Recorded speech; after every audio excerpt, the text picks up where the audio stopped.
Emoji C here, gliding through the Bellagio in Vegas, setting up today's show. Curtis is going to make for you his Enchiladas. I hope you're going to enjoy those.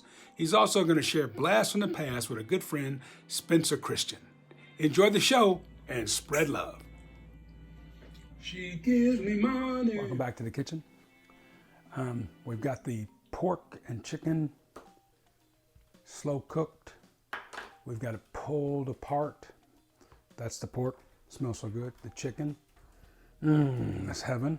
What do you do with all that? I'm going to make enchiladas, or should I say ain't-chiladas. Just kidding there. There's an incredible intersection when it comes to life, people, food, the things we eat, right? Now, this is the ingredients to make my enchilada sauce, the seasoning, right? Look at them. They look so much. This is my dry rub. That's very, very similar.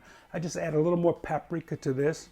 And if you want to add some chilies, things like that to make it spice or dry chili, go for it. Same with your dry rub, okay? Now, to make the sauce for my my enchiladas, I'm going to do something, a recipe that I showed you months ago in the show.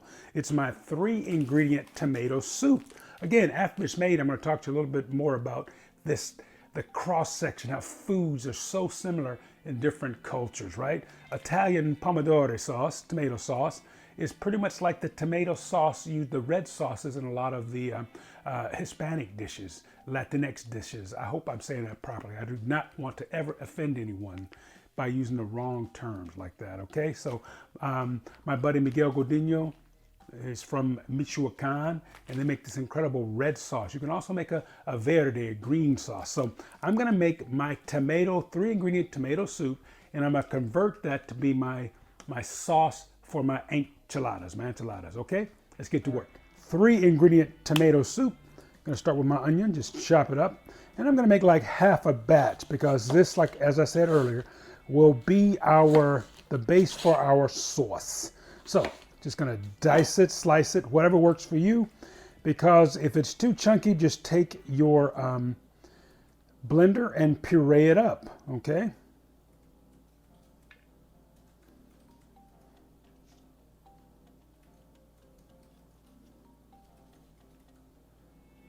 Having a hard time peeling this onion today. Never pays to be in a hurry, y'all. Trying to get the enchiladas ready so I can get out to yoga class. Feed my lovely Lisa. She's working her tail off today. Okay, so there we go. Onion is peeled, and I'm going to dice this onion. And I think I've showed you this so many times. You don't really have to run your knife through, because the way onions are, those little lines there, just running up and down, just run your knife down like so, and you get a nice fine dice. Look at that, bronca. So I see all these videos on YouTube, guys showing off how they chop so quick and fast, you know, and they don't show you how much practice goes into that. So you folks at home, take your time. If you want to chop and dice quickly, you start with the basics. Learn your basic knife skills, how to be safe with the blade before you learn how to be fast with the blade. So, okay? And in every profession, that's what you'll hear, you know. To become proficient or to become an expert, you got to do it, what, 10,000 hours or some crazy number like that? Well, I can't tell you how many hours I have in cutting onions and things. And I do believe I've shared the story way back when I first got started cooking on television, and you know, because I am not a classically trained chef. I'm mama taught, you know, and experience bought kind of thing. I just out there working at it. So I spent hours in my little kitchen in Conyers, Georgia, dicing and slicing and learning to saute, and had so much mess in my kitchen. Oh, look at that. We did that in what, a minute less? Those onions are chopped, ready to go. Let's move to the stove top, and we'll make our 3-ingredient tomato soup, which is the base. Here we are at Stovetop Central. How do you like my orange shirt? Hey, baby, you like my orange shirt? Love it. I figure it's time to get out my pumpkin-colored stuff because Halloween is around the corner. My pound of butter. I've got my diced, my sliced, my chopped, however you want to do your onions right there. Again, our 3-ingredient tomato soup. And then, of course, I've got some of my tomatoes that, these are from what, a season, maybe 2 ago. Some of those beautiful French tomatoes some Italian. I've got a blend of tomatoes there. Now what I'm going to do is add my butter to the pot and just let it start to melt. About half of the butter now. Put that in there. As that starts to melt, I'm going to add my onion. And seriously, we're just going to let these cook down. I love these little bendy cutting boards. Moms, dads, these are great. Also, because you can stand back and stick your arm in and just dump it into the pot like that. Always thinking about safety in a kitchen, especially if you want to get the little ones to start teaching them how to work in the kitchen. Always work safety, safety, safety, safety. Talk safety to your kids, okay? Or your students, I should say, because, you know, it could be an older person learning to cook. I'm going to put that off to the side. Okay, I'm going to show you the tomatoes. Now, these are still frozen solid. Normally, I would not add any agua to these. However, to get them to break down quicker, we're going to do that. I've got my wooden spoon here to stir it up. Little darling, stir it up. You like my singing today, baby? Love it. She's busy, y'all, and she's mad at me if I keep talking with her. I shouldn't say that. She never gets mad, you know. Only animals get mad. People get upset, right? Is that how it is? Okay, so I guess humans are animals too, though, right? Just let these cook for about 2 to 3 minutes till they become translucent. We've got quite a bit going on today while making our enchiladas. I'm going to keep saying it, enchiladas, because these are not authentic enchiladas, and I do not want to mislead you. However, these bad boys are going to taste some kind of G-O-O-D. That spells what? Told you she wasn't listening to me, y'all. She's working. So the onions are cooking up nicely. I'm not even going to add any salt and pepper to these. It's just the natural salts that are in our tomatoes. Now, we're going to just add the whole thing of tomatoes. Now, these tomatoes I put away, 2 seasons ago? And all I did was wash them, core them, and then I put them into the plastic bags and froze them. They work great that way. Now, I'm going to take and add maybe half a cup of water just to help to get these cooked down quicker. Okay? Now, you see how they're breaking away? That way we can start to get these to, there we go. Now I'm going to cook this about 20 to 30 minutes because it will finish cooking in our sauce. Okay, no salt and pepper there. However, I will add to this some of our enchilada seasoning. And remember, I'm going to show you these again, just so you get that reference, that point. This is the enchilada seasoning, right? And that is my dry rub. So whatever you like, you can use for your flavoring. This is truly confusion cooking. Confusion is cooking, right? Look at that, beautiful. And if you like it hot and spicy, just add a little more spice to it, okay? And I'm going to sprinkle a little of this enchilada seasoning. I don't think I'm going to do it like so. Do it like this and do it like that, okay? We're going to let that cook down. Okay. You could put a lid on this if you want to. We're just trying to get this to do its magic stuff. We'll be back and see what this looks like in about 20 minutes. Peace. Our little enchilada sauce. Really, it's our tomato soup. It's coming along nicely. I want to thicken this up. I could thicken it up by making a roux on the side. However, I'm going to show you a little trick, a trick of the trade. I'm going to add a little bit of cornstarch to this, make a cornstarch slurry, and add that to it just to thicken it up. And we can also, at the end, like I said, puree this with our handheld blender or in just a blender, okay? All right. Oh, our soup is coming along nicely. I'm going to lower this temperature a bit. Now, I've got about a teaspoon or more, a heaping teaspoon of my corn starch. Add it to some warm water and just make a slurry. Just take your time, stir that up. And the reason we do this is so that the cornstarch will not clump up in our soup. There we go. I should have done that the other way around. However, you know. Now, got all that mixed in. We're going to take and just kind of pour that gently into the soup. Again, our soup will become what? Our sauce for our enchiladas. There we go. We're going to put that in there. And I'm going to stir it in. Just kind of, as we pour it, stir, stir, stir. Kind of drizzles off to the side. Can you see that going in there? There we go. And this will help to thicken that up. And it will not change the flavor much, if at all. Now, I'm going to let this come back to a boil. I'm turning my back burner, my simmer burner on low, and we're going to simmer this while we get ready to prepare our stuffing for our enchiladas. Okay? All that pulled pork, all that pulled chicken, we're going to put it to work here tonight. My baby want enchiladas. My baby get enchiladas. Thank you, honey. All right. All right, let's work on our filling for our enchiladas. Again, there's my seasoning. We'll save that. And this is my paprika. I like to buy the paprika that is kind of loose, and I put it in jars that I save. Like this was an old tarragon jar. So waste not, want not. All right, I'm going to use some onion. The yellow onion, I got a small one here. I'm also going to use some green onions, as you can see right there. Slice them in half. Now these are those beautiful sweet onions. Again, I just love the sweet onion. You can use a yellow onion, white onion. Remember, the white onion has kind of a stronger flavor to it. So if you really want that onion flavor to jump out, go for the white thin skin onions. And also the yellow onion, the more traditional, what we call Spanish onion, you know, has that paper shell as well.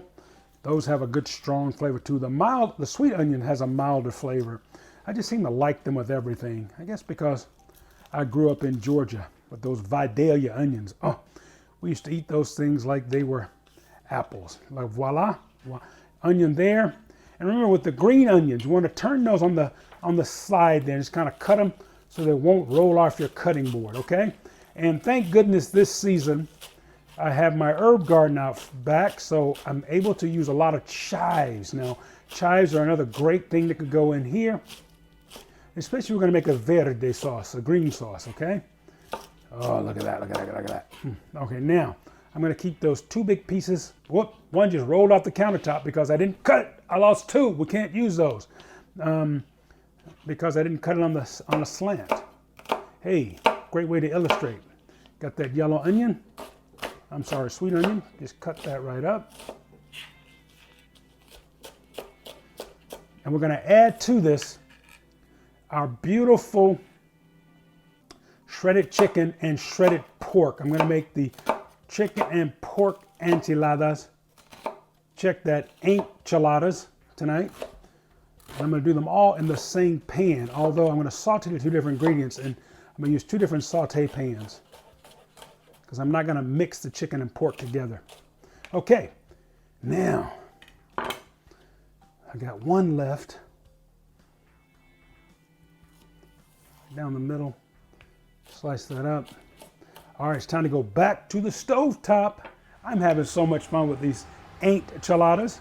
I'm going to saute my the ingredients for my fillings. Filling. I've got on my right a small burner that we'll do our chicken in, and on the left we'll do the pork. And I'm going to make just a simple base. I'm going to add filling, some onions, some of yellow, some of the chopped white onion, sweet onion, along with some of the green onion, the scallion. And then in the other burner, we will add, the other saute pan, we'll add the same thing. The big difference, we're going to have chicken in this one and pork here. No beans, just chicken. Pork and beans, you know, I'm making a crazy little joke there. All right, we're going to start those going. Just let them cook for a couple of minutes so they start to become a little translucent. And you can start adding some of your enchilada sauce in there too, once we get the poulet. And I'm just using the white meat this time for these chicken enchiladas. Honey, would you like some of the dark meat? If not, no big deal. I mean, I will. You want? If not, Okay. you'd like some? Okay. All right. There's the chicken, and we just want to heat this up because the chicken is already done. The slow cooked chicken is already done, and the same thing will happen with our pork. And if you remember, I talked to you about keeping that the drippings that came from the chicken. You can add some of that to this too to give it even more flavor, okay? Now we got our shredded pork. Gotta put our pork here. And remember, if you want to put other things in your filling, go for it. You can add corn, you can add, whatever you like in your filling for your enchiladas. These are just gonna be meat, onions, cheese, and sauce. I need a little more. I'm going to make maybe 4 to 5 each, chicken and pork. I'm going to heat that thoroughly.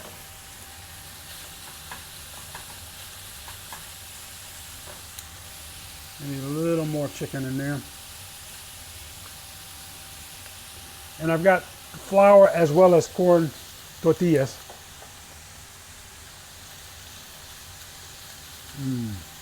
Now, we'll come back with some of our, remember our enchilada seasoning.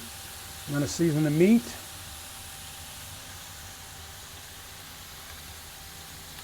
Just take your time.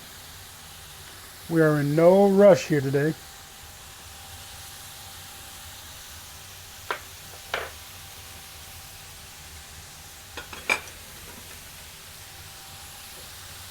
Now let's take I want you to look at this. That look good. Now that looks like an enchilada sauce. Nice, it has a nice beautiful rust color to it. And I'm gonna add a couple of big spoonfuls into my chicken as well as my pork.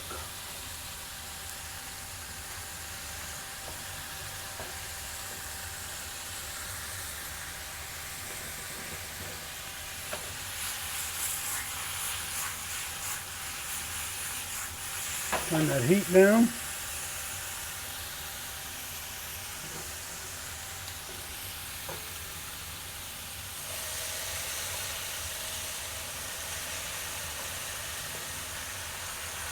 We're going to let this cook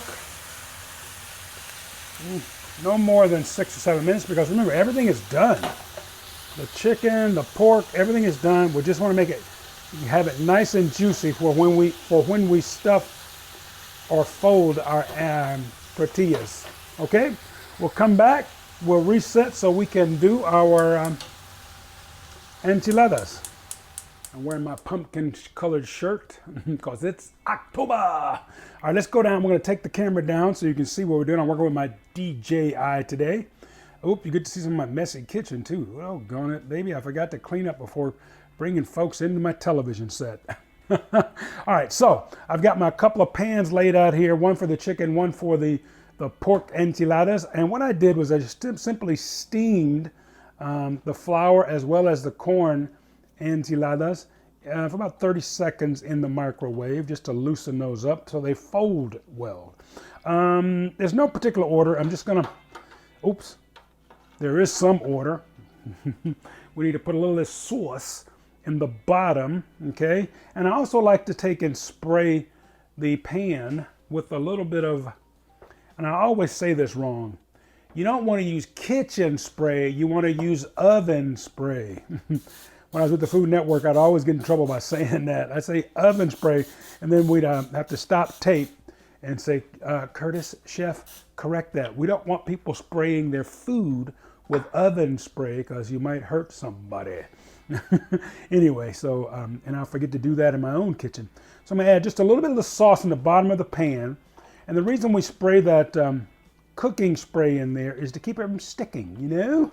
All right, just a little bit on both the bottoms of both of these pans. And if you wanted to use your Pyrex or your roasting pan, you can do that. I'm using these because I'm gonna go to yoga and Lisa's gonna watch these and I don't want her to have to deal with more dishes with her day going on. She's pretty busy girl. Now, tortilla.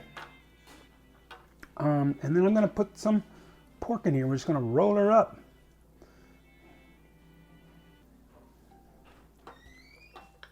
Let me alternate corn and flour, corn.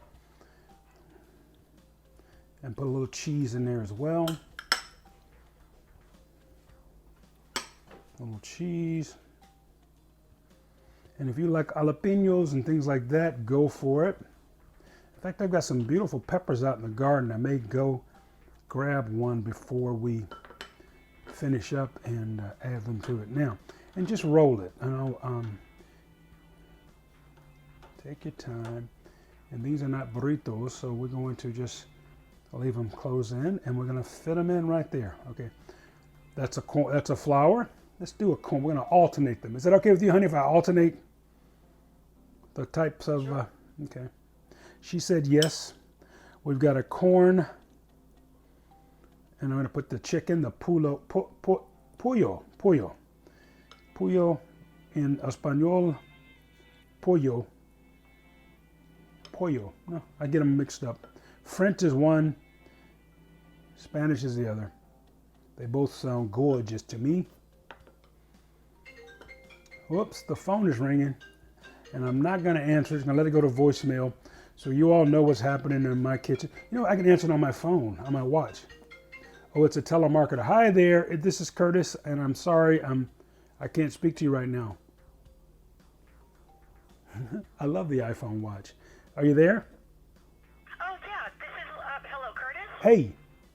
Hey, it's Leslie Benjamin at the Ramallah Unified School District. How are you? I'm good, Leslie. How are you doing? I was taping the show, and I'm sorry. I was being goofy, so let me turn off the tape. Yes, how can I help you?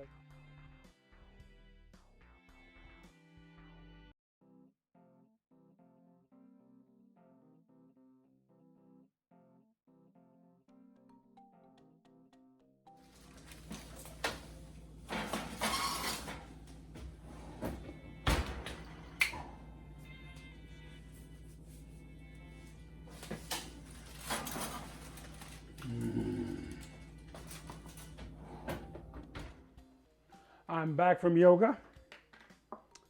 The enchiladas, Lisa put them in, and I had to pretend I put them in the oven and taken them out because my love was so hungry she jumped into them. But that's okay. They were made for her anyway, right? They look good, smell good. Got a little cerveza. Okay, let's do it. Enchilada. Nope, ain't chilada. That's what I'm gonna call them tonight. My little sword. Oh, it looks so good. I think Mama Gordino will be proud of me.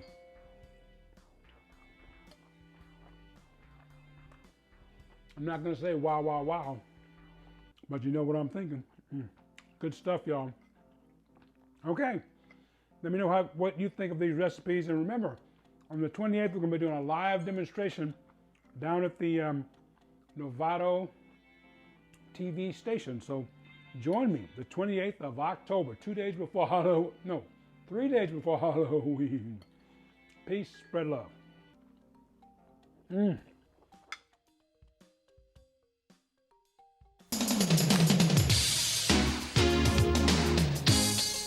Hey, welcome back. I'm holding up this book by a good friend of mine and a great guy, Spencer Christian. Spencer, welcome to Pick of the Day. Well, thank you, sir. Well, let me see. Are you wearing the same outfit? You look no. mighty different tie. Oh, yeah, you I look a little dapper. more dapper there. You look good anywhere, guy. Thank you, sir. Now, those Thank of you you. who watch Spencer Everyone on Good Morning America, we enjoy those. Me, including you, enjoy those weather reports. But there's so much more to this guy, and I'm glad to have him here to talk about some stuff. Tell us about this project first off. Okay, because this is an election year, and, Right. and there seems to be such a lack of interest in and involvement in the political process, especially among young people, I thought I'd put out a book that explains the electoral process, how it works, and I try not to make it dull and boring like a textbook, you know. It explains the functions of government, the different branches and all that. Takes you right from caucuses and primaries through the conventions and up to the election. So I'm hoping this will generate more interest in just getting involved in the political process. It's Spencer nonpartisan. Christian's everything you need to know. Yep. What is it to make your vote really count? There you go. I like that. So get a copy of this. And are there more books on the horizon, Spencer? Or? Yeah, I'm sure I'll do other books. I'm planning a couple of children's books right now. Really? On weather phenomena, things like hurricanes and Great tidal idea. waves. I don't know if you guys have ever seen some of the reports that Spencer's done during those hurricanes. What was the last one, the big one? Fran.